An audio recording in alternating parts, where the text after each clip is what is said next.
Selamat siang, Dr. Fiora. Saya Arulia Pangestu akan membawakan presentasi dari laporan kasus saya yang berjudul kuritase subgingival sebagai perawatan gigi anterior mandibula pada pasien periodontitis kronis. Untuk mempersingkat waktu, saya mulai saja presentasinya. Dimulai dengan identitas pasien, di mana pasien bernama Desa Madisri Saraswati, jenis kelamin perempuan, umur 36 tahun, kerjaan SPG Apotik, alamat Jalan Guagung, Tiara Nusa, telepon 085 238 237084. Selanjutnya untuk pemeriksaan subjektif, keluhan utama, pasien ingin membersihkan karang gigi. Anamnesa didapatkan, pasien datang dengan keluhan terdapat karang gigi sejak 4 tahun yang lalu. Pasien mengatakan tidak pernah membersihkan karang gigi ke dokter gigi. Pasien sering berdarah saat menyikat gigi dan makanan sering menyangkut saat sedang makan. Pasien tidak sedang dalam pasien tidak ada alergi obat-obatan dan tidak sedang mengonsumsi obat dari dokter. Untuk keadaan umum baik dan siap menerima perawatan. Riwayat penyakit sistemik, pasien menyangkal memiliki riwayat penyakit sistemik.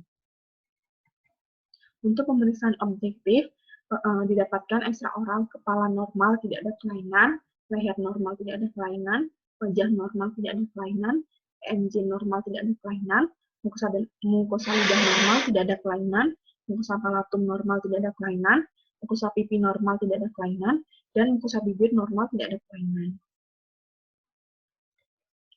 Untuk status lokalis gigi, dilihat terdapat kalkulus pada gigi 12, 13, 16, 17, 26, dan 27 pada rahang atas, sedangkan pada rahang bawah terdapat kalkulus pada seluruh gigi pada bagian lingual dan pada bagian labial hanya terdapat pada gigi 41, 42, 43, 31, 32, 33, dan terdapat diastema pada gigi 1121. Jaringan periodontal, terdapat pocket periodontal pada gigi 32 dan 33, di mana saat dilakukan probing pada gigi 32 didapatkan hasil mesiolingual 3 mili, lingual 3 mili, distolingual 3 mili, distolabial 5 mili, labial 4 mili, mesiolabial 5 mili. Sedangkan saat dilakukan probing pada gigi 33 didapatkan hasil mesiolingual 3 mili, lingual 2 mili, distolingual 2 mili, distolabial 5 mili, labial 4 mili, dan mesiolabial 5 mili.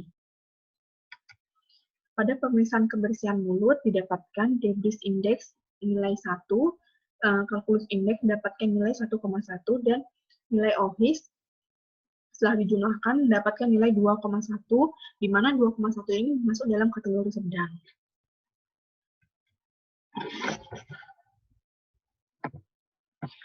Diagnosa pada pasien ini adalah periodontitis kronis diperparah dengan trauma oklusi dan malposisi. Prognosis baik karena pasien kooperatif, tidak memiliki kebiasaan merokok, memiliki motivasi tinggi untuk merawat rongga mulutnya, dan pasien tidak memiliki riwayat penyakit sistemik. Rencana perawatan, yang pertama ada fase inisial, yaitu DHE, scaling, foot planning, splinting sementara, occlusal adjustment. Selanjutnya fase bedah, kuretase, dan yang terakhir ada fase pemeliharaan, yaitu check OHIS. Untuk tahapan perawatan pada fase bedah, yaitu kuretase, dilakukan pada kunjungan pertama. Yang pertama dilakukan adalah pemeriksaan tekanan darah, nadi, serta respirasi. Pengisian inform konsen, selanjutnya persiapan alat dan bahan, selanjutnya dilakukan tindakan asepsis pada daerah kerja menggunakan cairan topi dan iodin, selanjutnya asepsis pada daerah kerja, selanjutnya pemberian anestesi topikal dilanjutkan dengan anestesi infiltrasi menggunakan Sipojet, penekanan scooping motion atau stroke saat kuretase, dengan telunjuk tangan menekan pada bagian gingiva.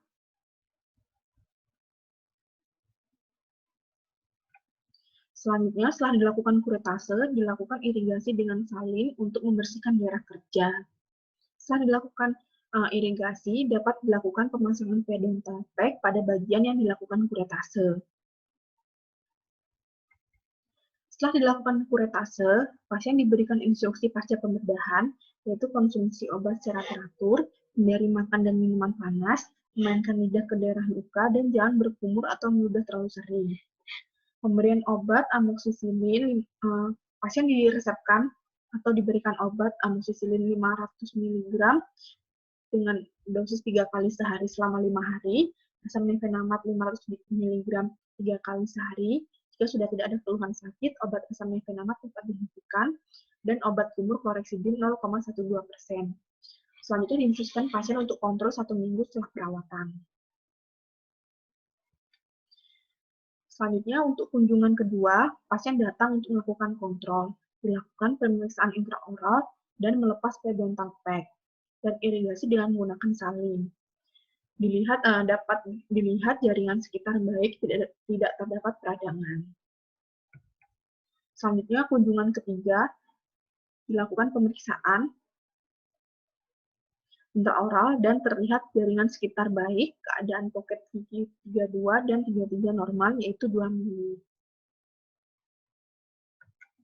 Sekian presentasi dari saya, dapat saya akhiri. Terima kasih atas perhatiannya. Selamat siang.